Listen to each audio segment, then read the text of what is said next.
Suscríbete a nuestro canal y activa la campana de notificaciones.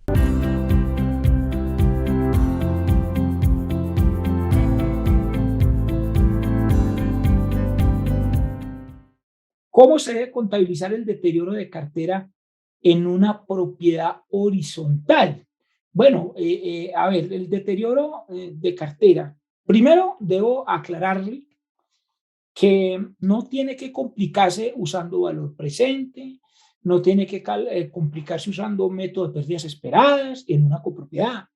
¿Por qué no? Porque es que las copropiedades no aplican ni sino contabilidad simplificada. Eso no lo digo yo, eso lo ha dicho el Consejo Técnico en muchos conceptos, que claro que una copropiedad aplica los marcos técnicos, pero los del grupo 3, no la NIF, porque aquí ya, pues yo veo que las copropiedades dicen aplicamos la NIF, ¿no? Dicen increíble, y hasta los revisores fiscales, eso es bastante común. Entonces, es claro la norma. Miren en pantalla, está claro, las entidades del grupo 1 son las que cumplan estos requisitos y las del grupo 3 son las que tengan planta de personal inferior a 11 trabajadores, activos totales cuyo costo sea inferior a 500 salarios mínimos y los ingresos brutos anuales sean inferiores a 6.000 salarios mínimos. Normalmente al grupo 3 pertenecen las copropiedades.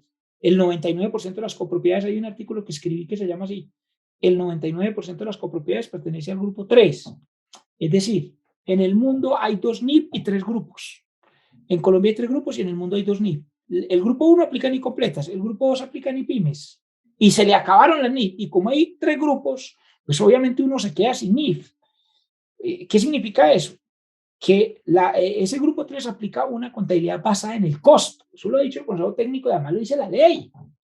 Basada en el costo, ¿qué significa? Que no requiere que se contabilicen las estimaciones NIF. O sea, no necesita, por ejemplo, que usted tenga una diferencia entre la vida útil contable y fiscal, que ni siquiera en las del grupo 1 es necesario. Les recomiendo que se lean un artículo que se llama Unificación de la vida útil contable y fiscal. ¿Por qué? Porque las vidas útiles que sacó la DIAN son tomadas de estudios de mercado y usted no tiene uno mejor, entonces puede tomar el de la misma DIAN que dice que son 45 años, que es un estimado de mercado.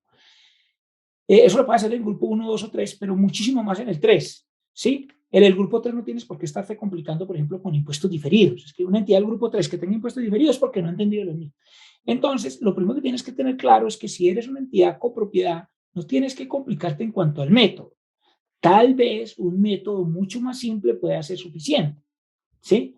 Bueno, ¿qué dice el pronunciamiento 15 al respecto? Dice, las cuentas por cobrar, aquí nos dice el decreto 2706 de 2012, cuando no se tenga certeza de poder recuperar las cuentas por cobrar, no es que le vaya a dar de baja en una copropiedad, porque esas cuentas por cobrar no se pueden perdonar, pues porque imagínense, entonces, es decir, sería fraudulento con los demás copropietarios, que si hay un copropietario que no paga, por mucho que no pague, mientras no lo decida la asamblea, yo no puedo ir a hacer perdones de cuentas por cobrar.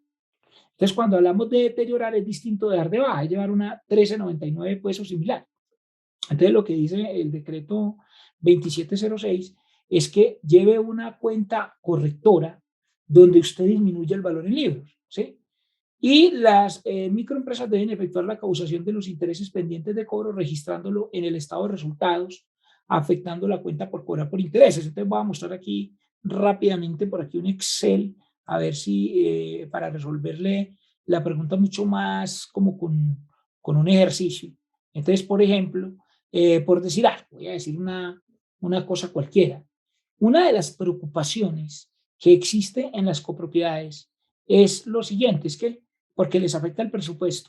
Es que si yo tengo unos intereses moratorios, entonces yo los contabilice de la siguiente manera: cuenta, concepto, débitos y créditos. Entonces que yo contabilizara una 13, no sé, 45, lo que sea, interés por cobrar, por ejemplo, por 10 millones de pesos o 1 millón o lo que sea, y debería ir de una vez contra una 1399, que es el deterioro acumulado por 10. Pero no, ¿qué nos dijo el decreto? El decreto, y así es como lo hacemos en muchas partes, así el decreto lo diga, porque es que de todas formas usted no cotiza en la bolsa ni mucho de eso. Pero ¿qué nos dice el decreto? En algunos dice el decreto, no, usted lo que tiene que hacer es llevar una 1345, ¿sí? Contra un ingreso por intereses. Y esto pues es un ingreso que normalmente no va a ser cobrado, porque como digo yo, si no le paga el capital Normalmente esos copropietarios muy antiguos que llevan 4 o 5 años sin pagar una cuota extraordinaria o una cuota ordinaria, o una multa. Hombre, lo que hay que llegar es a acuerdos con ellos. Y hay veces dice, hombre, yo llego a un acuerdo, yo le pago el capital, pero no le voy a pagar intereses. Entonces, yo diría que inmediatamente usted debería llevar una 1399, que es el deterioro acumulado por los mismos 10 ¿contra qué? Contra un gasto. Ahora, ¿cómo? Así es como se contabiliza. Ahora, si usted me dice, ¿qué técnica uso para contabilizar eso? Hombre, cada uno se puede inventar ahí su técnica porque es que la NIM no le determina una técnica. Entonces, usted puede, por ejemplo, no sé, se me ocurre, poner por antigüedad, que usted diga, los que lleven más de un año le aplico el 33%, los que lleven entre 90 y 180 días les aplico el 5%, 5, 10, 15, es decir, usted podría aplicar el mismo método fiscal, nadie le va a decir que no lo puede hacer, ¿de acuerdo? O un método que usted considere adecuado. Así es como lo debes contabilizar.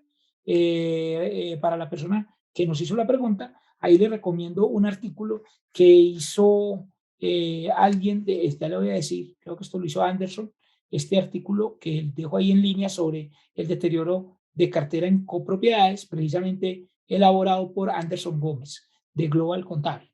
Entonces, ahí le recomiendo un saludo al usuario que hizo la consulta.